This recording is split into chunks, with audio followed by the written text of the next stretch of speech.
Hello friends, welcome to கவிதாsamayalarai. இன்னைக்கு நம்ம பார்க்க போகிற ஸ்பெஷல் ரெசிபி நல்ல ஒரு சுவையான ஸ்பாஞ்ச் கேக். ஒரு பேசிக் ஸ்பாஞ்ச் கேக் ரொம்ப ஈஸி அண்ட் சிம்பிளாக எப்படி செய்கிறதுன்னு பார்க்கலாங்க. இந்த கேக் ரெசிபி புதுசாக பேக்கிங் எல்லாம் பழகிறவங்களுக்கு ரொம்ப ஈஸியாக இருக்குங்க. ஒரு பேசிக்கான ஸ்பாஞ்ச் கேக் நம்மளுக்கு செய்ய தெரிஞ்சால் போதும். நம்ம இதை வச்சு நம்ம ஐடியா யூஸ் பண்ணி விதவிதமான கேக்கு செஞ்சு அசத்திடலாம். ஸோ இன்னைக்கு ஒரு சிம்பிள் அண்ட் ஈஸியான ஒரு பேசிக் ஸ்பாஞ்ச் கேக் ரெசிப்பியை நம்ம ஈஸியாக எப்படி செய்கிறதுன்னு பார்க்கலாங்க. கேக் செய்கிறதுக்கு பொதுவாக ஒரு 6-7 பொருட்கள் தான் தேவை. அதை நம்ம கரெக்டான அளவில் சேர்த்து நல்லா கலந்து எடுத்து நம்ம பேக் பண்ணி எடுத்தால் போதும், சூப்பராக கேக் ரெடி ஆயிரும். நல்ல ஃப்ளஃபி அண்ட் ஸ்பாஞ்சியாக ஒரு அருமையான வெனிலா ஸ்பாஞ்ச் கேக் எப்படி செய்கிறதுன்னு பார்க்கலாம் வாங்க. இப்போ கேக் செய்ய ஸ்டார்ட் பண்ணிடலாம். அதுக்கு முன்னாடி நம்மளுடைய அவனை ப்ரீ ஹீட் பண்ணிடலாம். நான் இன்னைக்கு இந்த ஒரு சிம்பிள் எலக்ட்ரிக் அவனில் தான் நான் இன்னைக்கு கேக் உங்களுக்கு செஞ்சு காமிக்க போகிறேன். இந்த அவன் பற்றின ஒரு இன்ட்ரெஸ்டிங்கான ஃபேக்ட் என்னென்னா, இது எங்கள் வீட்டில் ஒரு 25 வருஷத்துக்கு மேலே இருக்குங்க. இது எங்கள் அம்மா ஃபஸ்ட்டு வாங்கின அவன், எங்கள் அம்மா யூஸ் பண்ணிகிட்ருக்கிற அவன். இது நாங்கள் கேக்கெல்லாம் செஞ்சு கற்றுக்கிட்டது இந்த அவனில் தான். இன்னுமே சூப்பராக இதில் கேக் செய்யலாம், ரொம்ப பர்ஃபெக்டாக வரும். இன்னும் இந்த மாடல் அவன் இன்னுமே மார்க்கெட்டில் நம்மளுக்கு அவைலபிள் இருக்குது. நம்ம அமேசானில் கூட நம்ம புக் பண்ணி இதை வாங்கிக்கலாம். அந்த லிங்க்கெல்லாம் கூட கீழே டிஸ்கிரிப்ஷனில் கொடுத்துருக்குறேன். இதோட விலை பார்த்திங்கன்னா வெறும் 1700 1800 அந்த ரேஞ்சில் தான் இருக்குது. ரொம்ப பர்ஃபெக்டாக ஒர்க் ஆகுங்க. சூப்பராக இதில் கேக்கெல்லாம் பண்ணலாம். ஸோ இது ஒரு சீப் அண்ட் பெஸ்ட் எலக்ட்ரிக் அவனுங்க. அதாவது நம்ம எப்போயாவது செய்கிற கேக்கு நிறைய காசு போட்டு அவன் வாங்கி வீட்டில் வைக்கிறதுக்கு இது ஒரு நல்ல ஆப்ஷன், ஒரு சீப் அண்ட் பெஸ்ட் ஆப்ஷன். இது ஒர்க்கிங்கும் ரொம்ப ஈஸியாக தான் இருக்கும். இங்கே நம்ம டெம்பரேச்சர்லாம் செட் பண்ணிக்கலாம், பட் டைமர் இருக்காது. டைம் நம்ம செட் பண்ணிக்க முடியாது, அது நம்மளே தான் பார்த்து ஆஃப் பண்ணிக்கணும். அது ஒன்று தான் இதில் மைனஸு. மற்றபடி டெம்பரேச்சர்லாம் பர்ஃபெக்டாக செட் பண்ணி நம்ம வேக வச்சு எடுத்துக்கலாம். ஸோ அதுக்கப்புறம் இதுங்க ஒரு ப்ளக் பாயிண்ட் கொடுத்துருக்குறாங்க. நல்ல ஒரு நீளமான வயர் இருக்குது. நம்ம இப்போ அதுக்கு கொடுத்துருக்கிற ப்ரொவிஷனில் கனெக்ட் பண்ணிடலாங்க. இப்போ நம்ம உள்ளே எப்படி இருக்குன்னு பார்த்துடலாம்.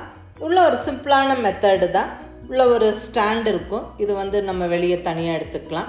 இந்த கீழே இருக்கிற இந்த பேஸ் தான் நம்மளுக்கு ஹீட் ஆகுது. அதுக்கப்புறம் இந்த ஸ்டாண்டை வச்சுட்டு அதுக்கு மேலே நம்ம அந்த கேக் டின் மாவு ஊற்றி அந்த கேக் பாத்திரத்தை உள்ளே வச்சுக்கிட்டா நம்மளுக்கு அந்த ஈவனாக ஹீட்டு ஆகி நம்மளுக்கு பர்ஃபெக்டாக கேக் ரெடி ஆகி வந்துடும்.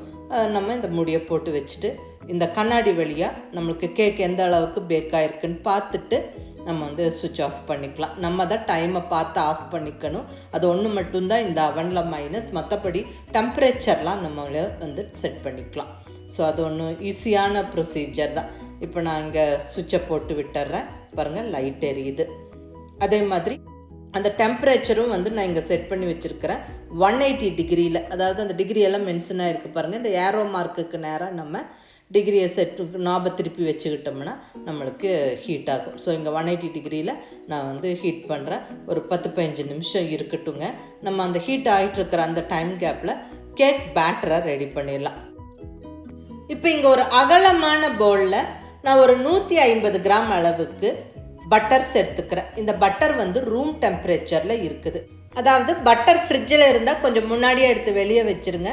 ஸோ ரூம் டெம்பரேச்சரில் இருக்கிற பட்டர் நம்ம சேர்த்து நம்ம விஸ்கு வச்சு அடித்து கலந்துக்கும் போது தான் ஈஸியாக அது கலந்துக்க முடியும். அது க்ரீமி ஆகும். அடுத்ததாக 200 கிராம் அளவுக்கு பொடிச்ச சர்க்கரை, powdered white sugar 200 gram.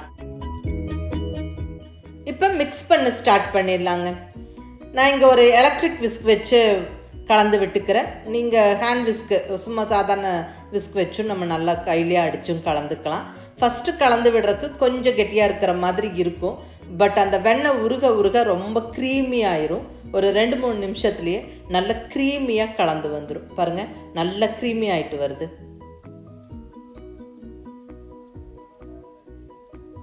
So நல்ல ஃப்ளஃபி அண்ட் சாஃப்டாக நல்ல க்ரீமி ஆகிடுச்சு. அந்த சுகரும் பட்டரும் ஒன்று சேர்ந்து நல்ல ஸ்பாஞ்சி கேக்குக்கு அந்த பட்டர் சேர்க்கும் போது தான் அந்த வாசனையும் டேஸ்ட்டும் பர்ஃபெக்டாக இருக்கும். பட்டருக்கு பதிலாக நாங்கள் ஆயில் சேர்த்துக்கலாமா அப்படின்னு கேட்டிங்கன்னா கண்டிப்பாக சேர்த்துக்கலாம். வாசனை இல்லாத எண்ணெய் வகைகள் சேர்த்துக்கங்க. இப்போ நான் இங்கே ஒரு 4 முட்டை சேர்த்துக்கிறேன். ஸோ நான் இன்றைக்கி நான் உங்களோட ஷேர் பண்ணிக்கிறது எக் சேர்த்து செய்யக்கூடிய பேசிக் ஸ்பாஞ்ச் கேக் ரெசிபி.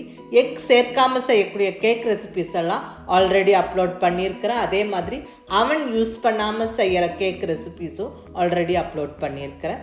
அதுக்கான லிங்க் எல்லாம் கீழே டிஸ்கிரிப்ஷனில் தரேன், பார்த்துக்கங்க. இப்போ இந்த முட்டையை நல்லா ஃப்ளஃபி ஆகிற வரைக்கும் நல்லா நம்ம அடித்து விட்டுறலாங்க. நல்லா இப்படி நம்ம விஸ்கு வச்சு நல்லா இப்படி அடித்து விடும்போது அந்த முட்டை நல்லா ஃப்ளஃபி ஆகிடும். அதுவும் இந்த சுகர் பட்டரோட சேர்ந்து நல்லா இன்னுமே நல்லா க்ரீமி ஆகிடும். ஸோ அந்த ஸ்டேஜ் வரைக்கும் நம்ம நல்லா அடித்து கொடுக்கணும். பாருங்கள், நல்லா க்ரீமியாக தெரியுது, நம்மளுக்கு அது பார்த்தாவே தெரியுது. ஸோ நல்லா பொறுமையாக கலந்து கொடுங்க. நம்ம கையில் விஸ்கு வச்சு கலந்துக்கிறதா இருந்தாலும் கொஞ்சம் பொறுமையாக கொஞ்சம் நேரம் எடுத்து கலந்துக்கிட்டோம்னா நல்ல ஃப்ளஃபி அண்ட் சாஃப்டாக இருக்கும் நம்மளுடைய கேக்கு. இப்போ இங்கே வெண்ணெய், சர்க்கரை, முட்டை எல்லாம் நல்லா கலந்து நல்லா க்ரீமியாக ரெடியாக இருக்குங்க. இப்போ இதில் நம்ம மைதா சேர்த்துடலாம். இங்கே ஒரு 200 கிராம் அளவுக்கு மைதா சேர்த்துக்கிறேன். நல்லா இப்படி சல்லிச்சு சேர்த்துக்கிட்டால் எந்த விதமான கட்டியும் இருக்காது.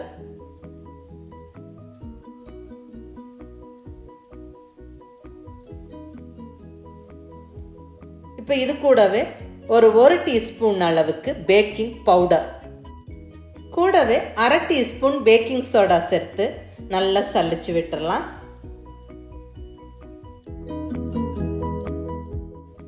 அவ்வளோதான், மாவு சேர்த்தாச்சு. இனி நம்ம விஸ்க் யூஸ் பண்ணாமல் அந்த கரண்டி யூஸ் பண்ணி நல்லா இப்படி கட் அண்ட் ஃபோல்டு மெத்தடில் நம்ம கலந்து விட்டுறணும்.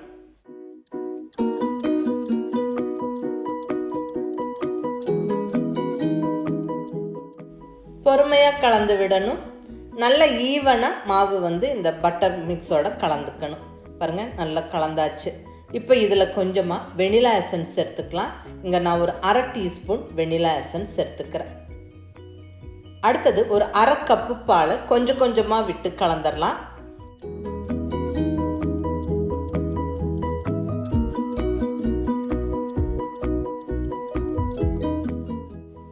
இப்போ இன்னும் கொஞ்சம் பால் சேர்த்துக்கிறேன்.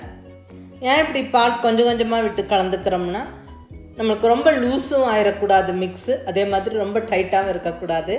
அந்த கேக் டின்னில் கரெக்டாக அந்த ஊற்றுற பக்குவத்துக்கு கேக் பேட்டர் இருந்தால் தான் நல்லா ஃப்ளஃபியாக ரைஸ் ஆகி வரும், பர்ஃபெக்டாக இருக்கும் கேக்கு. நான் இங்கே ஒரு 1/2 கப்பு பால் சேர்த்துருக்குறேன். 1/2 கப்பு பால் சரியாக இருக்கும். இப்போ பாருங்கள், நல்லா கலந்தாச்சு. நல்ல க்ரீமி அண்ட் பர்ஃபெக்டாக கேக் பேட்டர் ரெடியாக இருக்குது. சூப்பராக இருக்குது. அந்த வெண்ணெய் போட்டு நம்ம கலந்தங்காட்டிக்கு கேக்கு மாவோட வாசனை அட்டகாசமாக இருக்குது. அந்த வெண்ணிலா ஃப்ளேவர் வாசனை, அந்த வெண்ணெய் வாசனை அருமையாக இருக்குது. இப்போ நம்ம இந்த ஸ்டேஜில் நட்ஸு சேர்த்துக்கலாம். நான் இங்கே கொஞ்சம் பாதாம், முந்திரி, திராட்சை சேர்த்துக்கிறேன். நீங்கள் வேறு நட்ஸும் இருந்தாலும் சேர்த்துக்கலாம். பேரிச்சம்பழம் கட் பண்ணி போடலாம், டுட்டி ஃப்ரூட்டி போடலாம், அதெல்லாம் நம்ம விருப்பம். நான் இங்கே பாதாம், முந்திரி, திராட்சை சேர்த்து கலந்துக்கிறேன். அவ்வளோதாங்க, பர்ஃபெக்டான கேக் பேட்டர் ரெடியாக இருக்குது.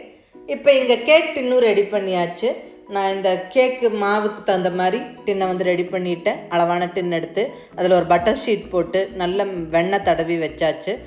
சப்போஸ் பட்டர் ஷீட் இல்லைன்னா ஒன்றும் பிரச்சனை இல்லை, வெண்ணெய் தடவி கொஞ்சம் மேலே மாவை தூவி வச்சுட்டா போதும், நம்மளுக்கு கேக் அழகாக மோல்டு விட்டு வந்துடும். இப்போ அந்த கேக் பேட்டரை எடுத்து ஊற்றிடலாம்.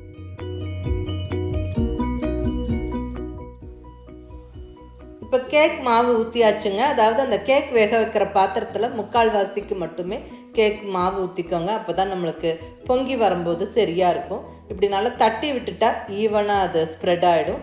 ஸோ வெந்து வரக்கு நம்மளுக்கு பர்ஃபெக்டாக இருக்கும். இப்போ இந்த கேக் மாவு மேலே கொஞ்சமாக நட்ஸை துருவி சேர்த்துக்கிறேங்க. நான் இங்கே நல்ல பாதாமை நல்ல பொடியாக துருவி சேர்த்து விட்டுக்கிறேன். இதெல்லாம் ஜஸ்ட் ஒரு அலங்காரத்துக்கு வேண்டி, நம்மளுடைய விருப்பம். நம்ம இந்த மாதிரி நட்ஸ் எல்லாம் துருவி சேர்த்துக்கலாம், டுட்டி ஃப்ரூட்டி சேர்த்துக்கலாம், இல்லை பிளெயினாகவும் நம்ம பேக் பண்ணி எடுக்கலாம், அதெல்லாம் நம்ம விருப்பம். இப்போ நம்மளுடைய அவன் ப்ரீ ஹீட் ஆகி ரெடியாக இருக்குது, நல்லா கொஞ்சம் சூடாக இருக்குது. இப்போ இது அழகாக இந்த ஹேண்டில் பிடிச்சி மேலே மூடியை எடுத்து வச்சுட்டு உள்ளே இருக்கிற அந்த ஸ்டாண்டு மேலே நம்ம கேக் மாவெல்லாம் ஊற்றி ரெடியாக வச்சுருக்கிற கேக் டின்னை வச்சு விட்டுடலாம். இந்த மாதிரி 3/4 மட்டும் மாவு இருக்கிற மாதிரி பார்த்துக்கங்க. அப்போ தான் பொங்கி வரும்போது நம்மளுக்கு சரியாக இருக்கும். இங்கே 180 டிகிரியில் செட் பண்ணி வச்சுருக்கிறேன். இப்போ அகைன் அந்த மூடியை மேலே வச்சு விட்டுடலாம். நம்மளுக்கு 1 மணி நேரம் ஆகும் கேக்கு பர்ஃபெக்டாக வெந்து வரக்கு. இதே மாதிரி மாவு கலந்து நம்ம அவன் இல்லாமையும் நம்ம செய்யலாங்க. அதாவது அந்த ஸ்டவ்வில் குக்கரில் வைக்கிற மெத்தட், இல்லை ஒரு சாதாரண பாத்திரத்தில் எப்படி கேக் பேக் பண்ணணும், இதெல்லாம் ஆல்ரெடி நான் அப்லோட் பண்ண ரெசிபீஸில் சொல்லியிருக்கிறேன். ஸோ வேணுங்கிறவங்க அதை செக் பண்ணி பார்த்துக்கோங்க. கீழே டிஸ்கிரிப்ஷனில் உங்களுக்கு லிங்க்கு கொடுத்துருக்குறேன். இப்போ 1 மணி நேரம் ஆயிடுச்சுங்க.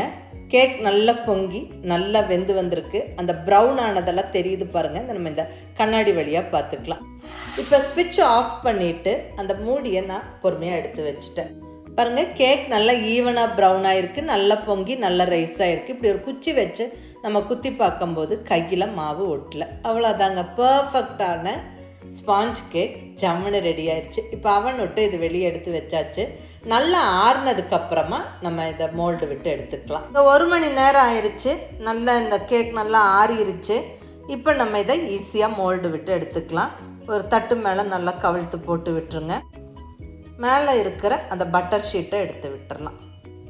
பாருங்கள், சூப்பராக ஜம்முன்னு நம்மளுடைய ஸ்பாஞ்ச் கேக் பக்காவாக ரெடி ஆயிடுச்சு.